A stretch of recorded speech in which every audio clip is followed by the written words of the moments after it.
So I was asked to share some thoughts on depression. A friend of mine in the Philippines has, how do I put this? He has lots of experience with people coming to him for help with depression. And I feel like in our society, we're kind of throwing around the word depression and anxiety, kind of like just, I'm feeling depressed, so I have depression. I'm feeling anxious, so I have anxiety. Having said that, right, like if you're really having long-term sustained sadness and long-term sustained anxiety, go get help. Okay, go get help. By no means do I feel like anything that I'm going to share today trumps getting help. Okay, no. These are just tools that you can use to be able to help you more. Does that make sense? Okay, like if there's chemical imbalances, there is stuff that we need to do to intervene. There's interventions that need to happen. Totally believe that, totally encourage that if it's necessary, and feel strongly that these things, these principles that I'm going to share will help you navigate the medical part of things better. Okay, but get help. Okay, this is not a substitute. So there's a triangle in mental health. It's within what's called mental health literacy. Okay, the bottom. So if you picture a triangle, right, the bottom rung is going to be longer or bigger than the next rung, which is then a bit bigger than the next rung, and then kind of a tiny top. So there's 4 sections. The first section, we kind of have no distress. Okay, it doesn't mean that life's perfect, but it just means like we're chilling. Things are okay. We're not really feeling anxious or depressed, or we're just kind of, things are okay. Not really a blah feeling. That's what I'm talking about. I'm talking blah feeling usually, not always, but usually comes from overexertion or there's other things going on there. Okay. But as far as the kind of, we're just chilling. Most people can be in that state. Okay. That's kind of the base. And that's kind of where we want to come back to. But we're not going to stay there all the time. Okay. And to expect that we're going to stay there all the time is just going to lead to frustration. So be grateful for when you are there and enjoy it while you are there, and enjoy those parts of your life that are a part of that. Okay, because what often happens is you're in these different levels all at the same time, right? There's portions of your life, like let's say you're hanging out with friends. That's kind of cool, you're hanging out, right? But other things could be going on in the background at the same time. So mental distress is basically like, the example I use for students is, I just gave you a test. I say pop quiz. And everybody's anxiety level goes up a little bit, right? So it's not the end of the world. You probably have the tools. Chances are it's actually you that's causing a lot of that anxiety, that self-pressure. But you have the tools that you need in order to navigate this, right? Okay, the next one is mental problems. So, okay, remember, our very little distress on the bottom. Then our next is mental discomfort, right? It's not the end of the world. We got the skills. We don't love it, but we're going through it, right? This can be just, big assignment at work or extra pressure on you at work. Okay, it's not the end of the world. You have the skills. It does take some work to navigate them, right? Then the next one is mental problems. Okay, this isn't mental illness. This is mental problems. So this is, your anxiety is getting to the point. Let's say you lost your job. Okay, so your anxiety is heightened. Or let's say some relationship broke up. That's where you're there. The word mental health does not mean mental illness. Okay, mental health does not mean that, like if I say physical health, people are like, yeah, strong. We think of strong body, right? When we say mental health, people think of a weak mind. Why is that? Or some sort of like, diagnosis or something, right? Why is that? Why can we not have mental health along with our physical health, right? And then at the very top, itty bitty top, is the mental, illness. Okay, something's gone to the point. Usually because we didn't get help at the lower levels. Usually because we didn't put into play those strategies that will help us stay in those lower levels. But sometimes there's imbalances. Sometimes there's things that medically need to be taken care of. That's at the top with mental illness. The good news is all of these layers we can work with. All of these layers we can do something about, especially the bottom three. Bottom three is a lot of what's called CBT or cognitive behavior therapy, just minding your thoughts and being in control of your thoughts. That helps a lot at the lower level. And then if you're into that mental illness and the upper two levels maybe, but especially the upper level, then there's other things that can help as well. Or maybe not get rid of it, but actually, you know what? There are studies that are coming out now that talk about the body having plasticity and the mind having plasticity, and people not having to things that recur, like recurrent depression, for example. Recurrent depression, they were saying CBT was helpful about 5 to 10 years, and then people were having episodes again. Well, they've now learned with some other things in addition to CBT, so some kind of hybrid sort of things, that the plasticity can actually change and we don't have to go back into those old ways. Kind of cool. Having said this is go to your health professional. I'm not negating any of that. So one thought I do have that kind of elevates the level for us, and why I think a lot of this is up here, is even if I have something mental, chemical going wrong, some imbalance, if I give that too much power, I can allow it to run my life, right? So there's certain things we can do to kind of just navigate that a little bit better, so that, yeah, we're going to have life changes if we're dealing with mental illness things. But, I shouldn't say but, and we can navigate it. We're not alone. We can navigate this. All right. So we give too much. This is kind of going back to that, I got depression, and then we just kind of let it, like it's a death sentence. I got depression. I can't do anything. I can't move. Right? There's some findings now that say that depression, now not the higher level depression, there's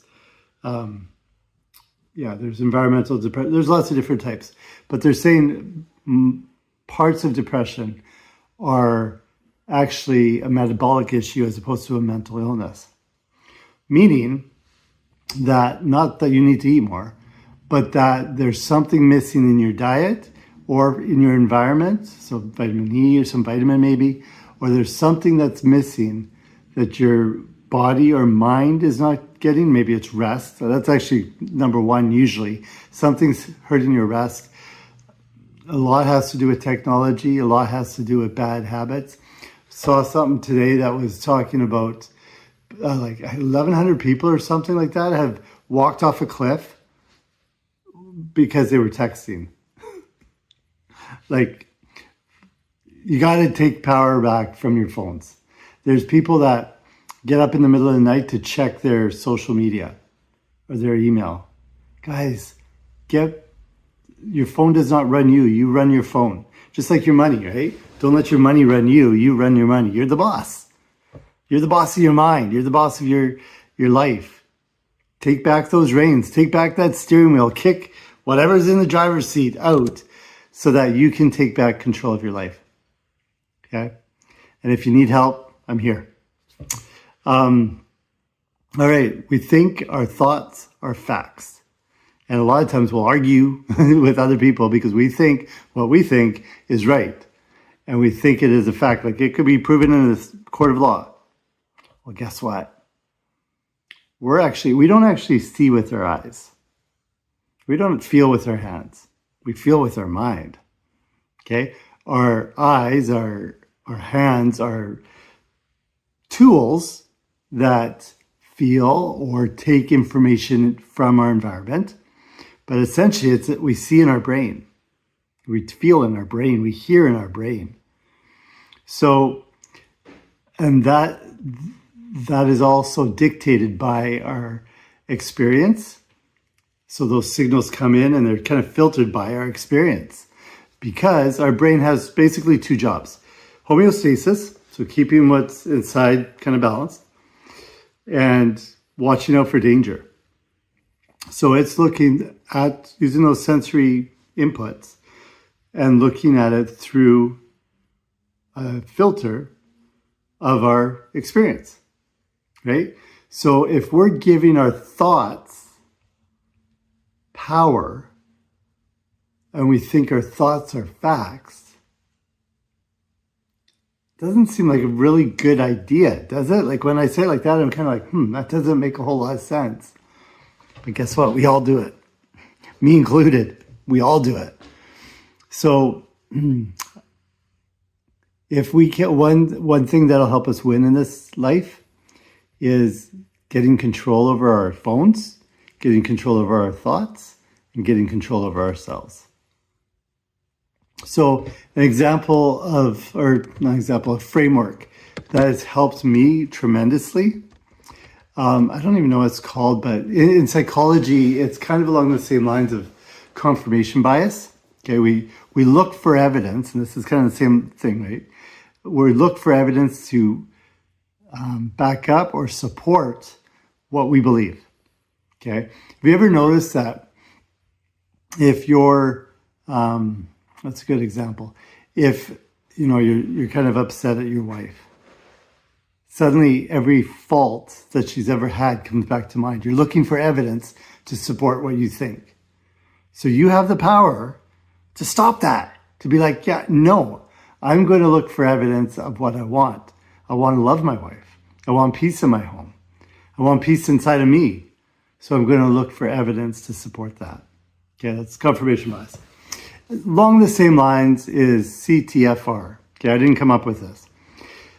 C stands for circumstance, T stands for thought, F stands for feeling, and R stands for results. So C is circumstance.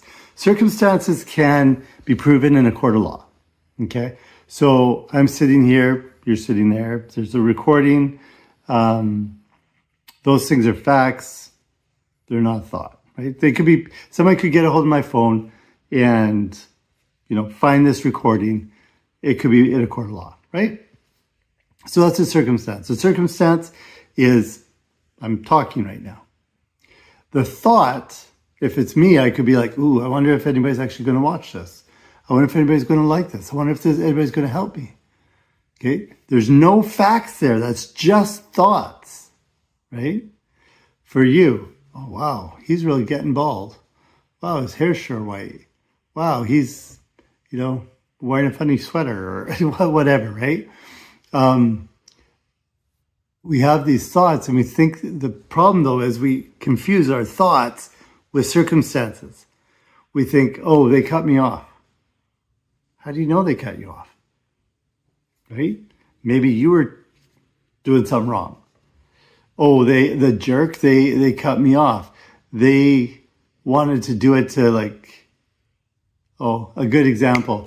Two people were driving in a car, and this is a true story. The driver, somebody came to, cut him off, to go into him, but then waved, okay? But the driver thought that they gave him, the finger, and were being rude to him. And they're like, he got all mad, and the passenger's like, what are you doing, dude? He was waving at you, saying thank you. Because he thought that thank you was some other words that I'm not going to say. So again, it was just his thoughts. And what happened because of his thoughts? His feelings were right there and got upset, right? So our circumstances, we need to separate our circumstances from our thoughts. Regulate our thoughts, because they're not circumstances, right? So if I have a thought, I don't know, anything really. Let's do body image. If I have circumstance is I weigh what I weigh, right? The number on the scale, well, you could get a different scale. You could be on a different planet. So yeah, okay, but the circumstance is I am the body mass that I am, right? Big, small, otherwise, it doesn't matter. The fact is I am filling up the amount of air, space, volume that I am, right? The thought is I'm fat, I'm skinny, I'm ugly, whatever the thought is. But I look at that thought as, oh, I'm fat, I'm overweight. And then I start looking for evidence to prove that. Or look at this little pudge here, or, oh, I don't want to see myself in a bathing suit, or what's another thought? Oh, my BMI says that I'm obese. Well, guess what? Most weightlifters are obese according to their BMI. So again, you can start arguing these thoughts, right? You can be like, well, I might stand to lose a few pounds, but does that mean I'm overweight? No. If I were in a different country where having a little bit of extra body fat on your body is actually seen as a good thing and a desirable thing, and like a sexy thing even, I could be loving life. So again, the thought is what is connected to the feeling. The thought, oh, I'm overweight, can be like, ugh, it's so frustrating. My metabolism is slowing down. Whatever the case is, my thoughts, right, can go down that road. But if I switch it and be like, you know what? I'm attractive to my wife. There's places in the world that I would be, just right. And that's okay. I like the way I am. So again, we can change our thoughts. Circumstance doesn't change. The thought changes, which then changes the feeling. So if you don't like how you're feeling, change your thoughts. I'm just trying to think of an example of when this might not be a good idea. I guess if your spouse is struggling with something, I would hesitate to be like, oh, just change your thoughts, right? You need to listen, you need to be empathetic and such. But for you yourself, you can use this, but actually also be very, have compassion for yourself, okay? Because you've been thinking this way for a while, so chances are it's pretty habitual. So now's the chance to allow it to unravel a little bit, right? Be patient with yourself. Okay, so depression, it's not a fact yet, being a metabolic concern. But just that thought, so you could argue maybe it's a circumstance because they are finding evidence for it. But again, that's just a thought, really. Right? It's a thought that if depression is a metabolic concern, then, well, maybe I just have to sleep better, or I just have to do this or that, or I have to, stop eating chips right before bed, or, maybe it's something that is in my control. It's not something outside of me that I'm giving all my power to. Oh, I'm depressed. Suddenly I have nothing to do with it. I can't do it. It's too much. It's outside of me, right? Bringing it back to where you're in the driver's seat gives you power. And you deserve having power. So working on your self-image can help. And I'm not talking about just, standing in the mirror and saying, you are a muscle man. Well, your subconscious will say, no, you're not. Right? So, but your self-worth is more than, I would say immensely more than the number of likes you get on social media. How many followers you have on social media. That's not what it's about. Okay. I was watching our church every 6 months has what's called general conference, and they broadcast talks given by prophets and apostles and other leaders in the church. One of them was talking about self-worth. And he had a couple suggestions on things we can do, things that are in our power. And this isn't going to be perfect all the time. It's going to be kind of messy. Sometimes we'll get on it. Sometimes we'll fail at it. And that's okay. That's part of the process. Okay. So number one, he suggested was seek to know who you really are. Look up, not sideways for validation. Okay. Who are you really in his eyes? Okay. If you don't believe in God, well, in the universe's eyes, right? There's so much more than just what we're experiencing here. Develop a relationship with God. For me, that's my Heavenly Father. I want Him and my Savior, Jesus Christ, to know me. I want to recognize them when they come again, when He comes again. But I want them both to recognize me. So the way I feel like is a way to do that is to develop a relationship with them. How do you develop a relationship with somebody? You spend time with them. So I pray. I read scriptures. I try to do my best to be a good person and to help others feel of His love for them. The clutcher is, I did that for a long time without allowing His love into my heart, to let myself feel His love for me. Till just recently, I struggled with that. So it's not like, it's easier to help others feel love than it sometimes is for us to feel love. And that's kind of the next point. Accept personal skills and gifts. So accept His love for you. Allow it to really resonate with you.